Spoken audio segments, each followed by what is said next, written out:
This is WPTV, William Patterson Television. Welcome back to the desk. The Four Nations Faceoff came to an end last night, and here to discuss everything on the ice is Baylee Matthews, Andrew Garofalo, Chase Haffner, and Cole Jarvis.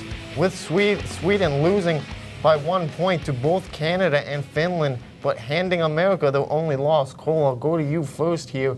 What could Sweden have done to push themselves further? Yeah, just a lack of physicality. In a tournament like this, with country behind you, you need to bring it. And the U.S. brought it, Canada brought it, and even Finland got pretty aggressive at some points. You need to be able to be physical on the boards and in front of the netminder on the crease. And Sweden just didn't do it this time around. And whether we see another one of these in the future, maybe they'll change that approach. Baylee? I think Cole makes a great point. Sweden had nothing like those U.S.-Canada fights. Those were crazy. I think what they needed to do was get ahead.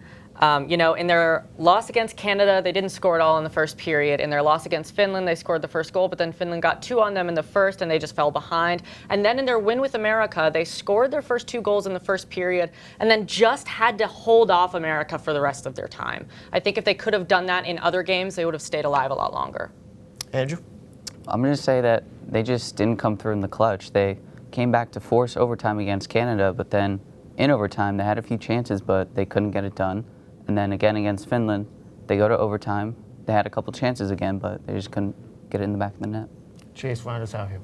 Yeah, I am going to have to agree with Andrew. They did have the thing that went wrong is that they didn't follow through in overtime. I'm going to be so honest. When this was first announced, I was like, oh, Canada's just going to wipe the floors clean and Sweden's going to get knocked to the side. But they put up a really good fight. And I was so shocked watching these games. And then just in overtime, they just couldn't pull out that win. So I think putting in that last effort to just get that one last goal that they need. Yeah, absolutely. We know already that America lost last night. Andrew, walk us through what this loss looked like. Well, Canada comes out victorious over the U.S., winning 3-2, despite the U.S. winning the shot totals 33-27. Face-offs were an even 50-50 split, and just one power play last night that belonged to Canada, and they went 0-1. Yeah, tough loss. Baylee, I'll go to you here. What struggles led to this loss for America? Yeah, America had a lot of roster changes that really led to them struggling, with defenseman Charlie McAvoy out for the game, with Matthew Tkachuk and Austin Matthews leaving the Sweden game early. Brady Tkachuk, they were missing the entire game. Brady Tkachuk was the one who left early. They've had to manage injuries since before the tournament even began, with Quinn Hughes being injured.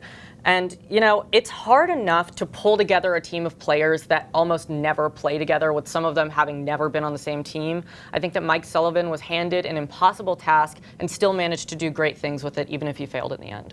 Andrew, tell me what America struggled with. I'm going to say, like Sweden, they just failed in overtime. They had 3 or 4 very solid chances to win it, but they just couldn't get it. Chase? Yeah, I'm going to actually go with kind of what Baylee said, but mostly Tkachuk getting hurt. He was definitely a spark plug for the team. He was a clear team leader, and then just not being able to play him, I think that threw off the team, as well as all the other changes. I mean, still, they managed to make it very, very close, and I think that if they just had a consistent team, especially Matt, they could have gone all the way and taken it home for the USA. Cole, finish it off here. Yeah, I think it was a lack of fresh skaters. You guys all mentioned it, right? Matthew Tkachuk did not perform from 3 minutes on left in that second period up until almost the end of the game, until he came back in. In a tournament like this, especially a championship game like this, you need to be fresh and have fresh guys on the ice at all times. And it went down to the wire in overtime. And when you have guys on the ice for that long, it does take a toll. And ultimately, I think that's what led them to this loss. After watching Canada upset, we all know how they managed to pull it off. Andrew, I'll go to you.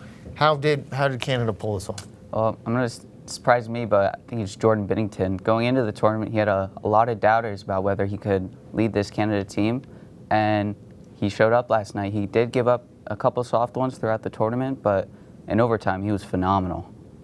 Cole, tell me your thoughts. How did Canada pull this one out? Yeah, I mean, I think it's a mixture of a few things. I think first it's just weathering the storm, making sure that you can keep that offensive attack at bay. And America in overtime was peppering Jordan Binnington. I mean, as I'm sure you guys all saw, right? He was getting, I think, 5 shots on goal before the final goal, and it was really amazing and triumphant for Canada to come through with that. Something that isn't really mentioned a lot. Sidney Crosby is an old man on that team, and it was kind of like the old guard passing it to the new guard when Connor McDavid put that final goal in, and it was really special to watch. So I think Canada definitely had the rally caps on there in that overtime period. Yeah, I mean, McDavid said himself that the hardest part of the game was sticking it out until the end. Yeah, absolutely. Chase, what are you thinking? How do they pull it out? I'm actually going to give it to their defense. I mean, both teams throughout the entire game had amazing defense, but at the end it was Canada's that pulled through. Thomas Harley really stepped up, and then obviously Binnington completely stepped up. I mean, obviously, amazing goalie, but really stepped up in that final thing just to give them the win. And you know what? I said they were going to win from the beginning, and I was right. Baylee, what's on your mind? How did Canada pull this off?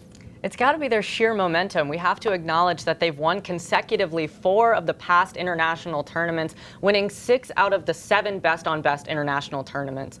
And I mean, they had something to prove to America, right? Beyond just losing to them on Saturday, amidst things like tariff threats, annexation threats from President Trump, this game meant more than just playing great hockey. Yeah, absolutely. Yeah, I would just 100% agree with you.